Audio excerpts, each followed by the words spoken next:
Di saat mata dunia tertuju pada Ukraina dan Gaza, sebuah negara besar di jantung Afrika, Sudan. Ini bukan sekadar perang saudara antara dua jenderal yang haus kekuasaan, Al-Burhan dan Hemeti.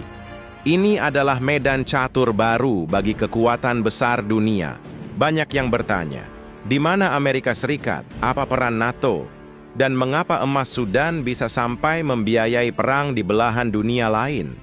Hari ini, kita akan membedah bagaimana kepentingan luar negeri justru menyiram bensin ke api yang sudah membakar Sudan. Amerika Serikat punya sejarah panjang dan rumit di Sudan. Dulu, AS melabeli negara ini sebagai penyokong terorisme. Namun, pada 2020 angin berubah. AS mencabut sanksi dengan janji manis, transisi menuju demokrasi. Namun pertanyaannya, apakah AS benar-benar menginginkan demokrasi, atau hanya ingin Sudan menjauh dari pengaruh Tiongkok? Banyak pengamat menilai Washington terlalu lembek pada para jenderal. Saat perang pecah, AS terjebak dalam dilema. Mereka ingin menghentikan kekerasan, tapi di sisi lain, mereka butuh intelijen Sudan untuk melawan terorisme di Afrika. Hasilnya, diplomasi yang setengah hati dan sanksi yang hanya tajam di atas kertas, tapi tumpul di lapangan. Lalu bagaimana dengan NATO? Secara organisasi, NATO memang tidak mengirim jet tempurnya ke Khartoum seperti saat mereka menggempur Libya. Tapi jangan salah, kepentingan negara-negara anggota NATO sangat besar di sini. Bagi Eropa, Sudan adalah gerbang.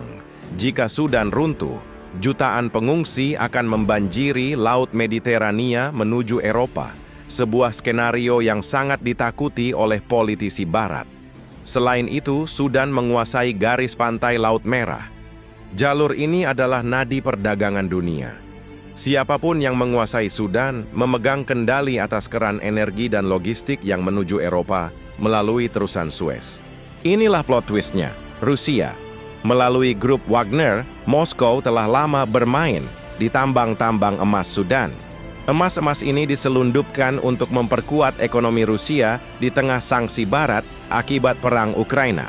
Kehadiran Rusia inilah yang membuat ASEAN dan NATO panik.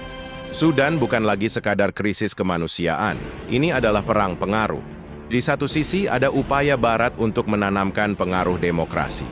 Di sisi lain ada kekuatan regional seperti UEA dan bantuan logistik Rusia yang memperumit keadaan.